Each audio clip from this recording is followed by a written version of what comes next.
Welcome to Badminton Unlimited, your weekly access to badminton and beyond. This week, we sit down with Olympic silver medalist Christinna Pedersen and Kamilla Juhl as they look back at their unforgettable experience in Rio. And we look ahead to the upcoming season that promises to be another blockbuster year. It's always special to travel to the Olympics because it's such a huge event, and we have so many dreams, and of course the dream is to have a medal. Our dream was not to win when we sat on the plane, because we know it's so difficult for us to win tournaments. We are not a couple who win a lot of tournaments every season.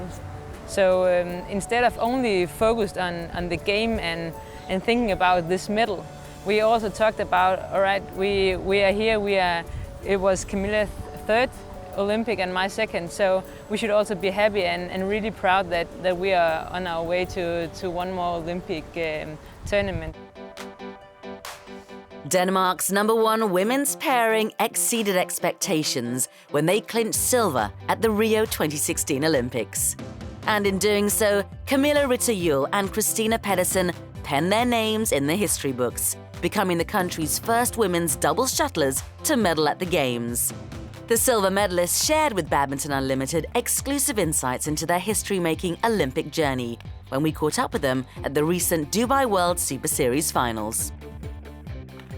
When we saw the draw live on the computer, we were not so satisfied with the group. We were both thinking, it's really a tough group. We can easily see 3 couples going through, and there was only a place for 2. When we started out against the Liu sisters, we always feel that it's difficult to play them, but this time we felt we were ready and had so much energy and really looked forward to get going, and then it was just such a bad experience for us, that match, because we lost in 2 sets, and that was really the worst start you could ever had at the Olympics. Kamilla and Christinna recovered from the early setback and comfortably won their next 2 group matches to earn their place in the knockout stage. They faced Korea's Chong Wei and Lee So-hee in the last 8, a tough pairing the Danish duo have succumbed to in their last 2 meetings. In a tense 3-game encounter, especially the opener in which they narrowly pipped Chang and Lee 28-26, Kamilla and Christinna overcame the Koreans to reach the semi-finals.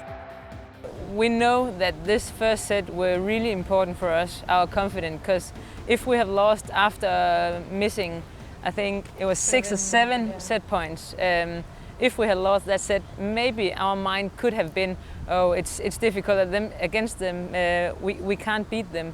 But we got that first set and got some confidence.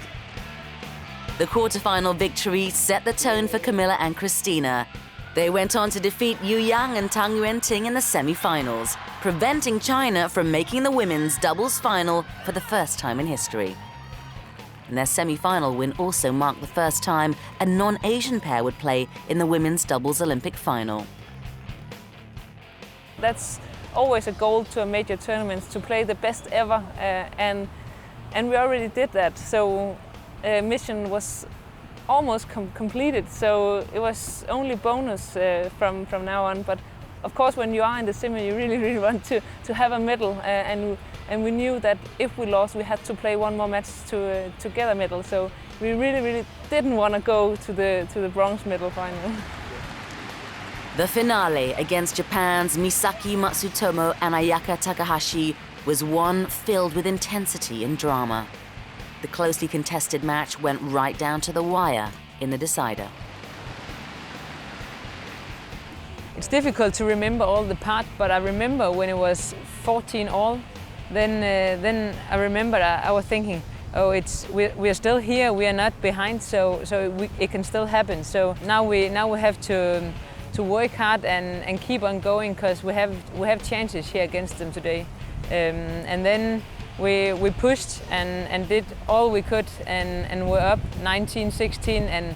But of course, it's disappointing when you're up 19-16 in the decider and not win the match.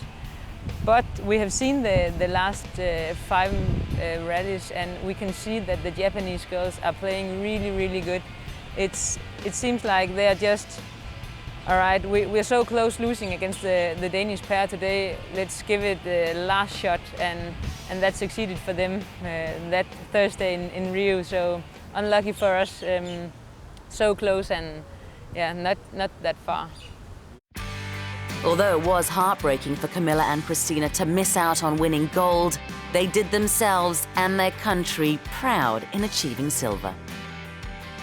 It was so special to be on the podium. It's really a dream come true. There's a lot of feelings also when we talk about it, and a lot of emotions. So it was for sure the best moment ever for our career together. So big moment.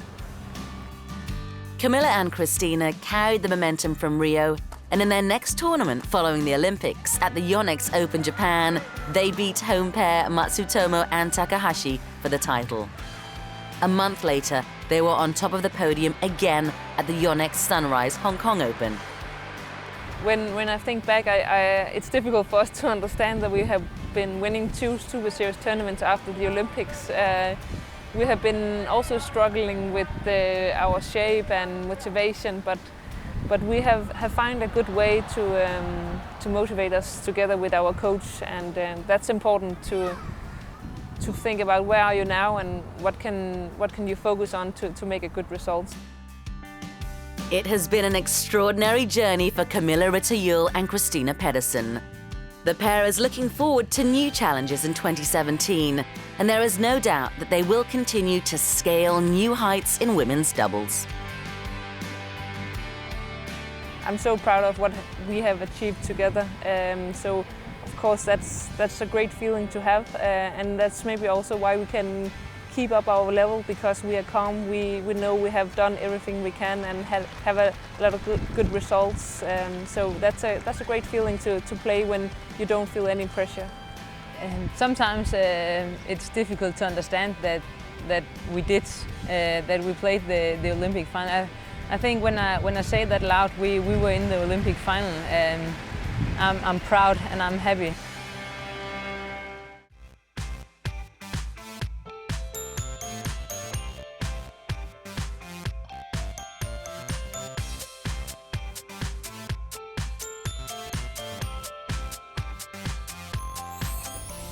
I think I would be a tennis player. I know it's a boring answer, but I really enjoy to play tennis just as much as playing badminton, so I would have tried to become that instead. Oh, that's a good question. The most famous person,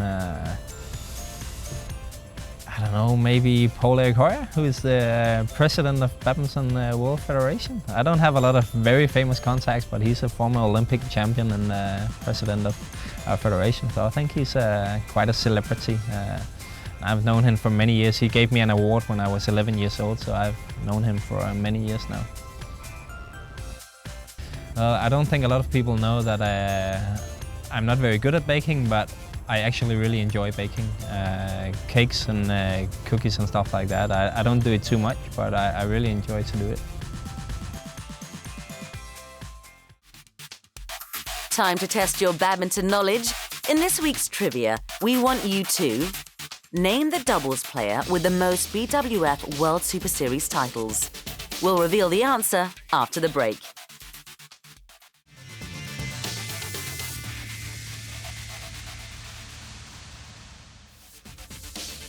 When we return, Chong Wei tells us about his plans for the future.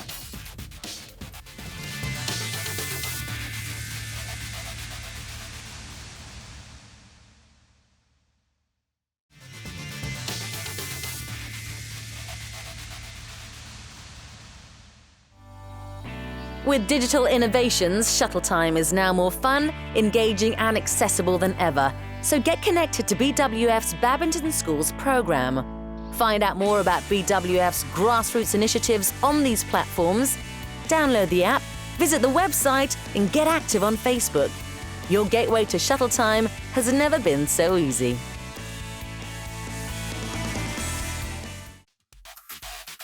Before the break, we asked you to name the doubles player with the most BWF World Superseries titles. The answer is Lee Yong-dae.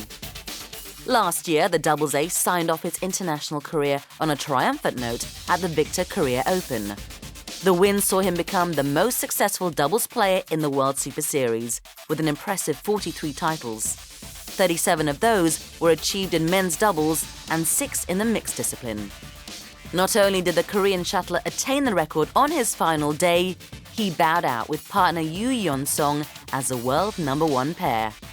Lee was also a gold medalist in mixed doubles at the 2008 Beijing Olympics and a bronze medalist in the men's doubles 4 years later in London.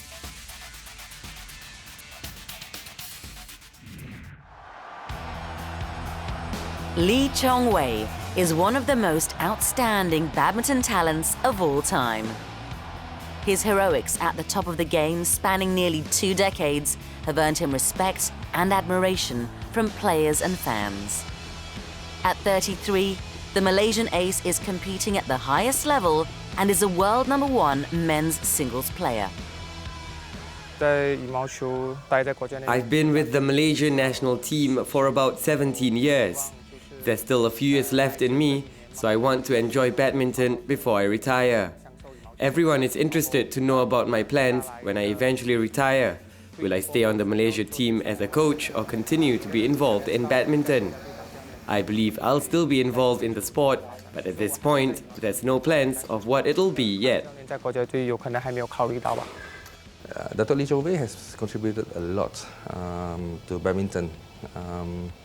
Not only to badminton in Malaysia, but badminton around the world. He has given a certain sense of discipline in what he does, because being in this professional circuit for so many years, and he has always contributed to this sport through his discipline, through his passion, and I hope that he could then transfer this passion and discipline to all our Malaysian players and also other players in the world who wants to become something like him. With a record of 44 World Superseries crowns, Lee has had an illustrious career, but gold at 2 major events. The World Championships and the Olympics have eluded the singles master. After his disappointment at the Rio 2016 Olympics, in which he claimed his 3rd silver medal, he was rumoured to be considering retirement. But the Malaysian badminton king has set his sights on the Total BWF World Championships this year.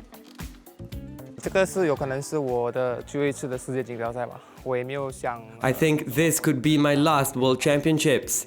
The Olympics has taken a lot out of me. Rio was also my last Olympics, and I have participated in the last 4 Olympics, so that has been 16 years of my career. We'll see how my physical condition is after the 2017 World Championships. If all is well, I'll continue to compete in 2018.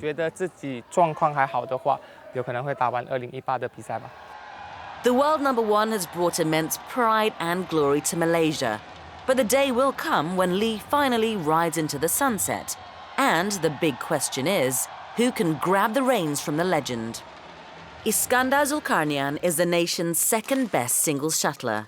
And although the 23rd ranked player is quite far from his senior's top placing, the 26-year-old is showing promise after powering his way to his first Super Series semi-finals last year. When I retire, Iskandar is my obvious successor, being the 2nd highest ranked men's singles player in Malaysia. He has the capabilities to be a top 10 player, but to become another Lee Chong Wei is going to be very tough. That's not only in Malaysia. China, Indonesia and Denmark are also facing the same situation. It's very tough to produce another Lin Dan in China, another Peter Gader in Denmark, and another Taufik Hidayat in Indonesia. So to search for another Lee Chong Wei will take time and patience.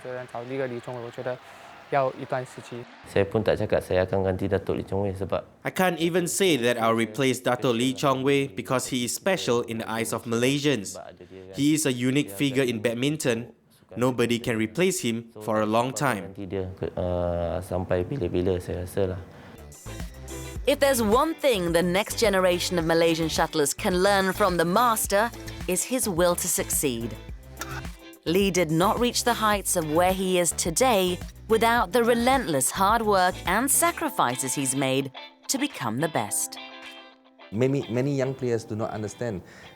Maybe they think that success comes easily. Success does not come so easy.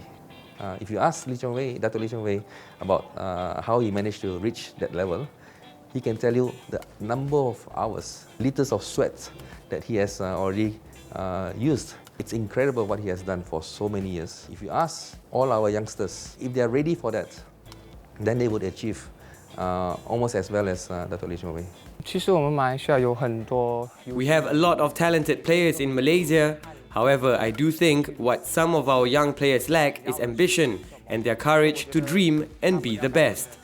I remember when I was young, I had set high targets and expectations, be it during training or at competitions. My attitude was different from my peers.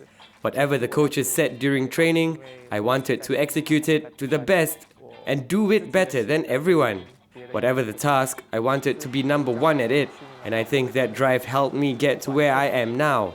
Follow your dreams and never give up.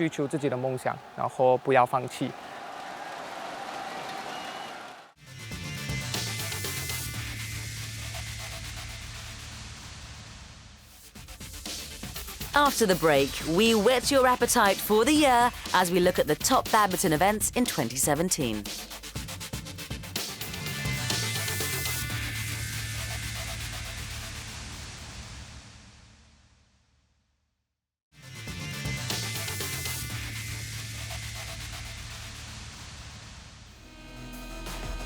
Visit our YouTube channel, badmintonworld.tv.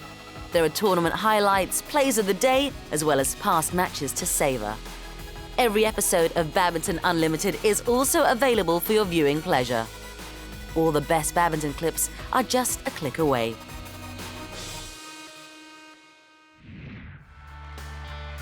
"2016 has been a spectacular year in badminton, with stars born, records broken, and history rewritten. It's on to the new year, and we look ahead to the upcoming season that promises to be another blockbuster year. And the sport's governing body is hoping the success and momentum of the previous year will carry forward to 2017. 2016 has truly been an amazing year. I mean, a crazy year in many ways, and that's how the sport should be. We are trying to develop the game as much as we can as the global sport that we aspire to be. But going into 2017, we have a lot of inspiration. There's a lot of work done, but a lot of satisfying work done that we can take and bring into 2017 and hopefully make it as big a year as we had in 2016. As ever, there will be plenty of tournaments on offer. At stake, glory, stardom, and a chance to be known as the best in badminton. The first major tournament is the Total BWF Sudirman Cup. Come May this year, the world's best nations will head to Gold Coast, Australia for the region's first BWF major event. And with the country no stranger to staging world sporting events, the Sudirman Cup will be nothing less than top-notch from the experienced organisers. We are in Oceania first time.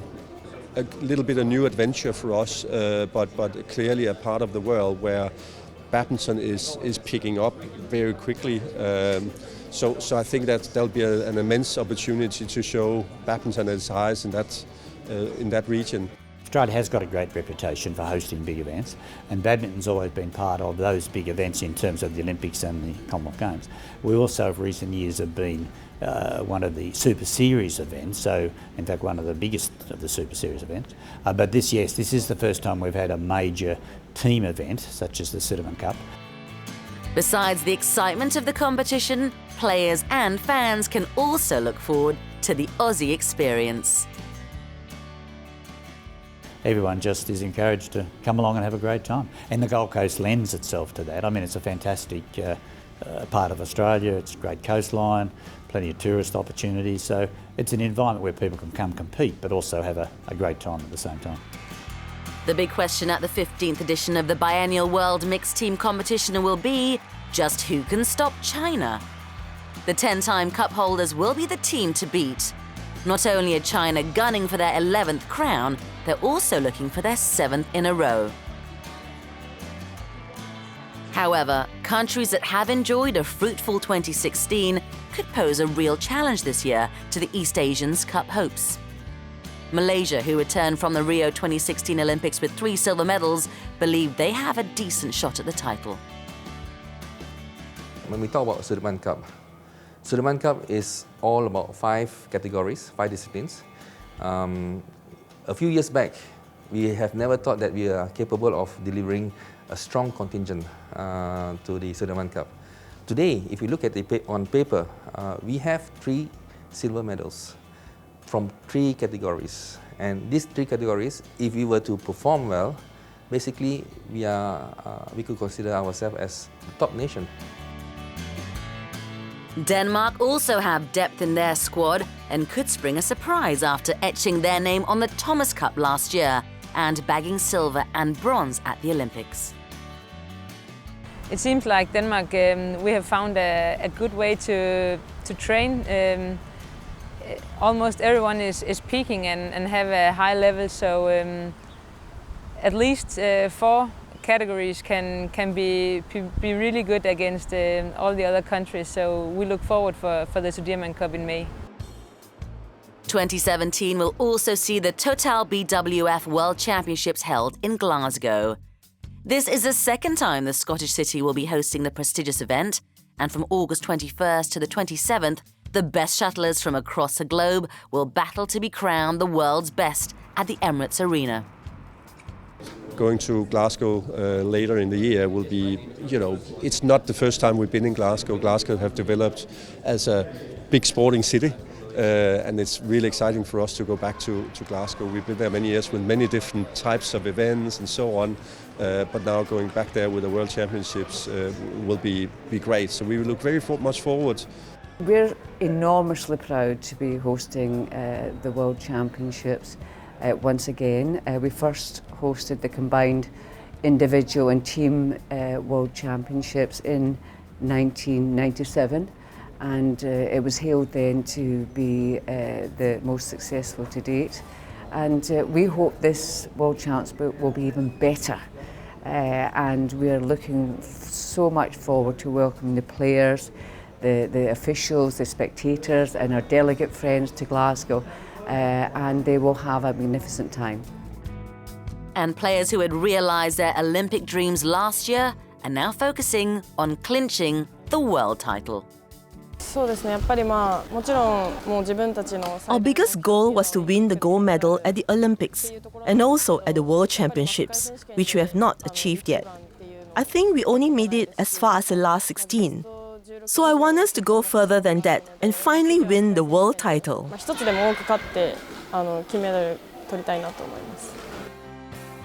Dubai World Superseries Finals champion Victor Axelsson will be hoping to carry his Olympic bronze medal-winning form through to 2017.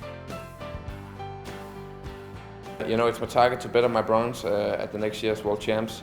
It will be in Europe, so I'm really looking forward to go to Scotland. It was actually be my first time going to Scotland, so I'm looking forward to it. And hopefully the preparation and everything will go well.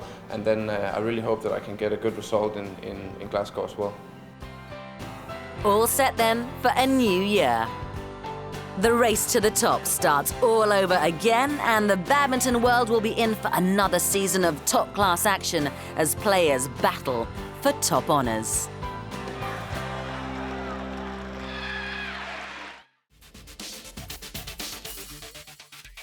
Before we go, let's see what the international circuit looks like as we check the Badminton Unlimited calendar.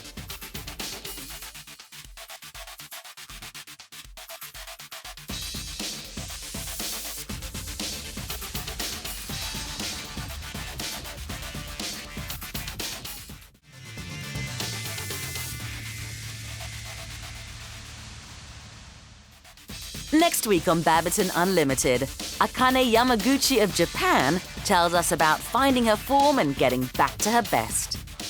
Join us same time, same place next week.